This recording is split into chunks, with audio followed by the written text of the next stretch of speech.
The tricks and stunts featured in this series are intended for a discerning audience. Viewer discretion is advised.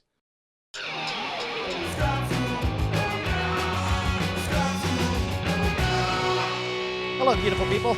I'm Brian Brushwood, and this is Scam School, the only show dedicated to social engineering at the bar and on the street. Now, whether you're out to score a free drink, get the girl's phone number, or just be the most interesting person in the room, it all begins with getting everyone's attention with an outrageous stunt or magic trick, just like this. All right, Jay, Stephanie, Jamie, Toad. All right. This is without a doubt one of the all-time greatest openers we've ever taught in all of Scam School history. It does not always work, but when it does work, it's pretty awesome.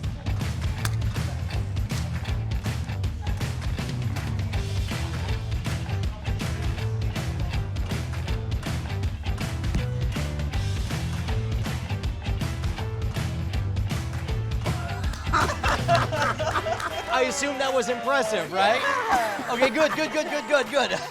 This is an old principle that was written up by Martin Gardner years and years ago. So it turns out that when you strike a match, there's kind of three phases. There's that initial flash where there's not very much smoke.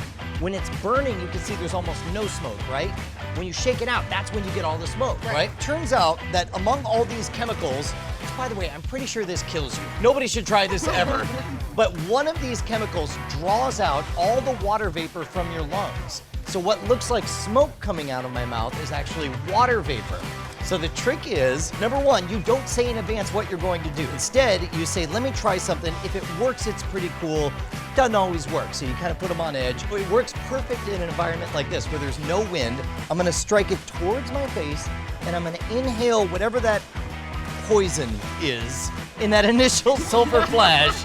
My eyes are gonna water, everything's gonna burn, it's not gonna feel great. You just be totally cool. Then you wanna do what magicians call time delay. You hold out the match, you shake it out, you pantomime grabbing a piece, tossing it into your mouth until it comes out. Now this time, I'm not trying to fool you, but you'll be able to see the exact moment.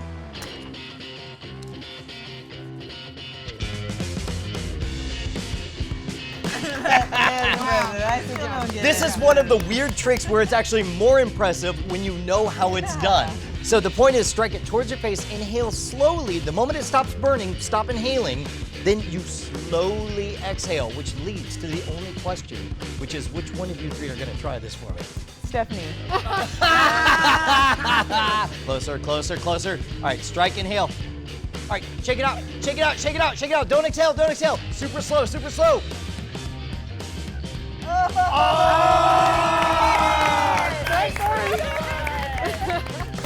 So here's what'll happen. When you do a good opener, the first thing people say is do that again, right? Because they're only half watching. Never repeat a trick. Once is a trick, twice is a lesson. So instead, answer a question with a question and say, did you like that? They're gonna be like, yeah, of course. Would you like to see another one? They're like, well, yes. And so I follow it up with the human jack-o'-lantern. This one also doesn't always work.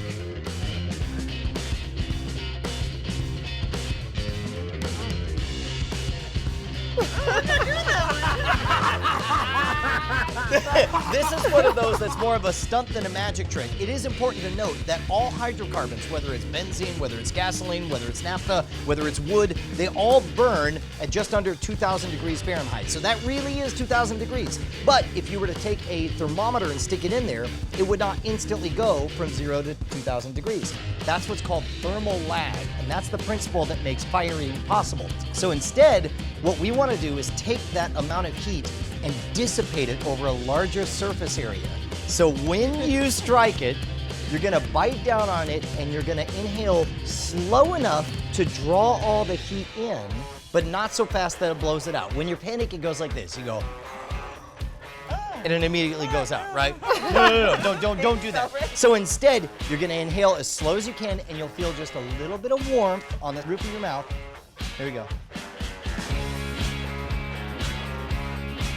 Wow. Right? Slowly breathing in. Slowly. What if I don't breathe? Do not recommend. Okay. You will cook the roof of Oh, your yeah, mouth, right? So don't not breathe. Right. Got This it. is a great one to practice in front of the mirror at home. So, all right, here, you got this. Here, so I'll light first, and then here, I'll even light you. Ready? You're just gonna put it in, and then bite down. Ready? Go. Slowly, breathe in. Oh! You had it! so good, so good, so good, so good. All right, all of us. All right, ready, set, there you go. Okay, ready, 1, 2, 3, and.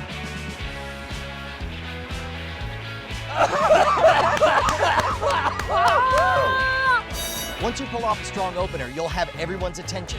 Now's the moment you strike with an unbeatable challenge that'll fool everyone, including you. Coming right up. Oh, what's this? An ad break, because this was a TV show that aired on the Science Channel. I'm still wrapping my mind around that. That's a lot of fun. But since we have to do an ad, we'll do an ad for our oldest, bestest friends in the world, Domain.com. They make domain registration fast, easy, reliable, 99.99% uptime. You guys know all of this stuff. Most importantly, use promo code SCAMSchool at checkout, get 15% off, and make us look good. That was an ad. Back to the TV show. Welcome back to Scam School. I'm Brian Brushwood. We've got our opener. We've got momentum. Now we lock in that free drink with an unbeatable puzzle like this. All right, you guys have taken some advanced math classes, right? Yeah. Give or take. Yeah. All right, that's fine. I have the simplest puzzle for you. I want you to imagine 2 flagpoles. There's rope hanging between the 2. We know this saggy rope is 150 feet long. We know that it's 25 feet from the bottom. We know that the poles are 100 feet tall. The question is, what is the distance between those 2 poles? So one of the questions people ask is, what shape is it when something sags down? They might want to call it a parabola, but in the case of a sagging rope, I believe it's technically called a catenary, which is a different thing from a parabola, he said helpfully. This rope is 150 feet. Right. And it sags 25 feet. Right. So that means 75 feet it's not sagging. Is it 75 feet across? Told you that, no hints, no hints. Is that the answer? No. Oh, okay. Oh, that's 150. Yeah, with Yeah. the sag. Oh my God, you're so close. You're dancing right around it. I don't think there's any way you're gonna see it though. All right, I'm gonna let you off the hook. I'm gonna let you off the hook. You correctly said, oh, so the distance from the top of the pole down to the rope is 75 feet. Yes. If this necklace is 150 feet long, what is the only way you could get it to dangle 75 feet down? By going closer. How much closer? If it's 150 feet long, Halfway. No. Yes, because this is the only place you can get it to go 75 feet down and match the 25 feet below, which means... so that doesn't make sense then. Why not? I did mislead you by drawing in my goofy cartoon the 2 poles as if they were sagging, but you had all the lengths. So you lied. I didn't lie. I didn't lie. I gave you all the correct numbers. Now remember, we're all about social engineering at the bar and on the street, which means sooner or later you might need to get out of a sticky situation just like this. All right, let's talk about zip ties. Let's say you're at a concert and some kidnappers wearing uniforms decide to hold you. I'm trying to not advocate escaping from the police here. I'm just saying, let's say somebody kidnaps you and puts you in zip ties. Now, the way zip ties work, of course, it's astonishingly simple. You've got a little tooth that goes along the ridges, and you can use a shim. As long as you get between that tooth and the ridges, then it's just gonna slide right off. Sometimes you'll have a tool for that, sometimes you won't. But I found an amazing brute force method that somebody showed me for this, and I want to give it a try. I've only done it like once. I got 2 varieties of zip ties. I got baby zip ties and then grown-up zip ties. I'm gonna do the baby zip ties because I honestly don't know if this is gonna work. When you're kidnapping babies. That's right. These are the zip ties you want to use. Do me a favor, go ahead and get me locked in on this one. Not all the way tight, just started on it. There you go. And then we'll loop this through to make a kind of this thing right here. Run that through. Now to do the brute force method, the first thing you want to do is position the joints in the middle, right? So, oh, then it definitely got really tight just there. There we go. So you get them positioned in the same spot, and then you pull it really tight. You're gonna use your teeth, like that. Like this. Them off each other. So in this case, like it's just enough that it's equal force all the way around my wrist. Now you had said when we talked about this before this started, they were like, can you just twist it off? And the problem is when you do that twisting off, it puts all of the force of the zip ties onto your wrists. What you want to do is you want to equalize the force all the way around by making it tight like this, and then you want all the force to be on that pin. You want so much torque on the pin that the pin gives away, so it doesn't matter if the zip tie actually breaks or not. And now here's the kind of muscle man thing you're gonna do. I'm gonna back up here. You're gonna go up, get your arms above your head, you're gonna puff your chest out, You're gonna come down and strike it against your chest as hard as you can. I'll stand up for this. Here we go. You ready? It looks like some crazy Hulk stuff, right? All right, you're good. Ready? I hope this works. And it pops open. And you can see that there's a little bit of, I don't want to say damage, but uncomfortableness on my hands. And there's no hesitation, huh? You just have to go for it. Yeah, now as I understand it, the principle works exactly the same, either for zip ties or with duct tape. Here, let's give that a try. Do me a favor, just bind me up. I've never been bounded. I think that's enough. We got like 5 players now. I think this might be too much. I'm gonna give it one more try. This is my Dennis Rogers impression. Ready?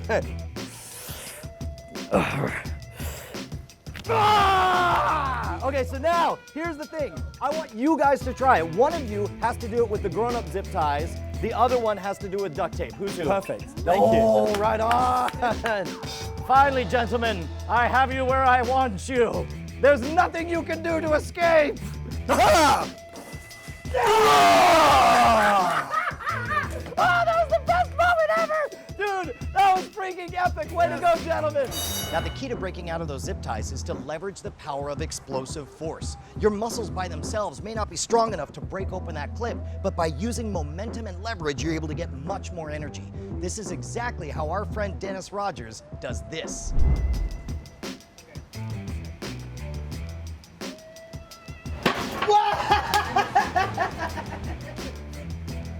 That is like, dude, that's through an 8-inch+ board. Woo! Coming up, we're gonna be playing with fire. But first, a simple sports trivia challenge. Who was the first African-American professional baseball player? You know the answer to this one, or do you? Brian. Oh, that's right, TV shows have multiple ads. I don't know. Buy some stuff at Scam Stuff. It keeps us in business. Back to the show. That was an ad. The tricks and stunts featured in this series are intended for a discerning audience. Viewer discretion is advised. Welcome back to Scam School. I'm Brian Brushwood, and the question is simple. Who was the first African-American professional baseball player? The answer, as we all know, was Moses Fleetwood Walker, who played for Toledo in the 1880s, decades before Jackie Robinson later broke the race barrier. If that one drove you nuts, you are not gonna like this next riddle. I couldn't figure it out. It's a tough one. All right, back again at the Rusty Mule, we have one of my favorite people to try to fool with puzzles, Mr. Colin Smiley, programmer extraordinaire, and of course my co-host on the Modern Rogue, none other than Jason Murphy. Okay, I'm gonna actually read this one because I just got a message from John Tilton. John Tilton helps me out finding a bunch of cool puzzles. Now, a lot of times whenever there's a math-related riddle, there's different interpretations. Sometimes, like, we use matchsticks, and you could use Roman numerals, or you could spell out words, or, you know, add. Well, sure, because 2 + 2 square = roots. 5 for certain large values of 2. Right, I'm gonna read it to you exactly the way he wrote it, and you gotta figure out how to make it right. And there is a way to make it super obviously right. Take 9 from 6, 10 from 9, 50 from 40, and leave 6. And be left with 6. Yeah. Okay, let's take the literal interpretation, right? 6 minus 9 is -3. Right. Yeah. -1. Yeah. And then -10. -10. We've got 4 Okay, and that's 4. Yeah. And then 4 from 10 is 6, but it's negative, so we just gotta flip the sign. See, and this is what's great, is I'm not challenging you to make any modifiers to it. Like, everything is exactly as I presented it. It's a fundamental way we have to change how we're viewing the entire thing. So it's not just one little tweak here or there. Somebody's watched a lot of Scam School. This one. This guy. We're still on the wrong side of the sign. But that's the literalist interpretation. Correct. And this is the point when I say, I that's win. not bad, but I don't need to add any symbols. Oh! So, Okay. so far, of everything I've heard, Jason is the most right. If you fundamentally shift the way, the context. Jason more than me. Well, also, I mean, That's I do true, host a but also show. irrelevant. What are some different ways you can represent numbers? How about that? You know, I wrote in Arabic numerals. We could write them in Roman numerals. We could write them in even in hexadecimal or octal. I think you're making it too hard. I think it's kind of expert bias with your proficiency in math. All right, It's getting in the way. I'm sorry, Professor. I thought we were drinking here. I thought we were done with the modern rogue. So yeah, Roman numerals. Yeah. Different bases. Hash marks. Hash marks, yeah. Oh, yeah. Yep. There's something that you guys have totally missed, and I can tell you right now, you'll never figure it out, but after you toast me, I'll let you in. Fine. Salud. Salud. 3 ad breaks is a lot. Television has a lot of ads. Well, no, and it's just that on YouTube we can, what? Oh, we can. Oh, great. Yeah, no, I'll tell them now. Go to youtube.com/modernrogue. Follow our new adventure as we become the ultimate gentleman, warrior, and scoundrel. That's an ad. Nailed it. Welcome back, guys. We're trying to figure out how to take 9 from 6, 10 from 9, 50 from 40, and leave 6. And this is the answer. Turns out this is a much better riddle than I dare give it credit for, because you guys actually got halfway there. And the best part is you don't have to do anything. Just under what circumstances can you take 9 from 6, 10 from 9, 50 from 40, and be left with 6? And in fact, I'm gonna encourage anyone who tries this at home to make sure to say, what are all the different ways you can think of to represent numbers? So 6 minus 9. Oh wait, there are no negative numbers in Roman numerals. They had no concept of below 0. I'll tell you what, we'll do negative in Roman numerals. Oh. 9 is IX, right? Yes. And so 9 minus 10 would be what in Roman numerals? IX minus X, right? Right. 40 minus 50, do you know Roman numerals? 50 is an L, That's right, okay. and a 40 is XL XL, minus L. which is my shirt size. Okay. So far, using nothing but Roman numerals, we have something minus 9, 9 minus 10, 40 minus 50. You ready? 6 is VI. Yeah. What are you doing? 6 minus IX equals S. IX minus X equals I. XL minus L equals 6. That's how you get it and are left with 6. Come on. You are mixing metaphors. That's exactly. I do not agree. I put it on the table. I said all interpretations. Come on, that's right. not bad, That's right? good. That's pretty good. That's- one. it's All clever. come on.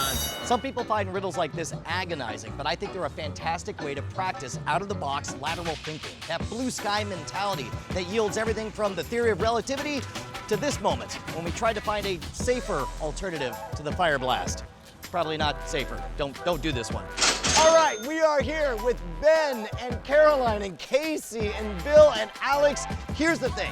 I've toured for 15 years all over the United States doing this punk rock blood and guts magic show where I breathe fire and I eat fire and I shove nails in my eyes. Don't worry about that, that's fine. But the thing that everybody goes nuts for is the fire blast. And there's a very specific technique that variety entertainers use for it. Let me show it to you. There's one chemical they use for that we're not going to talk about here, but I'm sure you can figure out where it comes from.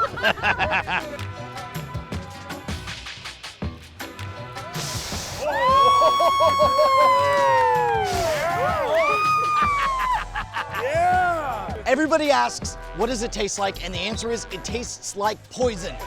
Mainly because it's poison. It's actual poison. Nobody should do this, all right?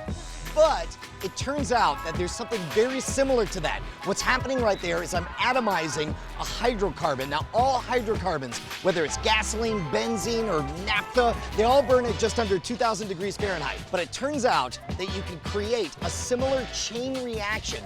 What you're actually seeing is a fuel-air mixture combusting all at once. This is something that happens in silos across America. They're called dust fires or silo fires. And what happens is enough of grain or wheat or barley or whatever it is that burns gets mixed in the air with a bunch of oxygen, and at some point a spark ignites and it blows the whole thing up, which sounds very, very dangerous and is when you have a whole silo of it. But it turns out that there's a much safer way to do the fire blast effect using, of all things, cornstarch. You take a mouth of cornstarch and you're gonna blow it. It's gonna make a cloud of cornstarch, and then when it hits that flame, it will do the same chain reaction. Here, somebody put your hand out. Yeah, there you go. Caroline, I'm gonna put a whole bunch of this, right? Now, Caroline, you got a fistful of fuel here, but when I put that right in there, nothing catches fire. So in this case, even though I put the flame right on your hand, it's not catching fire. The reason, of course, is because there's not enough oxygen to combine with that. Now throw it up and you should get an awesome dust cloud. Make an awesome dust cloud. Yeah, go. 3, 2, 1, big dust cloud. See, look at that. So theoretically, in that giant cloud of dust, there's enough fuel and enough oxygen to create the same chain reaction that creates that explosion. I guess let's try it? Question mark? You know what? I'll make you feel better. I'm gonna go first. Not bad. All right, Ben, are you down for this? Absolutely. Are you in? Let's do it. All right, here we go. Okay, so things you want to do. Number one, you're gonna take a full mouth of it. Immediately, the outside of your mouth is gonna be coated in this stuff. Don't try to swallow it. Don't let the liquid get in there. You're gonna blast out to create a cloud. So as hard as you can, go like that. Here, let me see you go. There you go, like that, all right? So here, do a practice here. Get on over here. Do a practice one. Take a big old mouthful. There you go. As hard as you can, blow. That was beautiful. All right, wait, leave it in there. Leave it in there, get ready. Oh!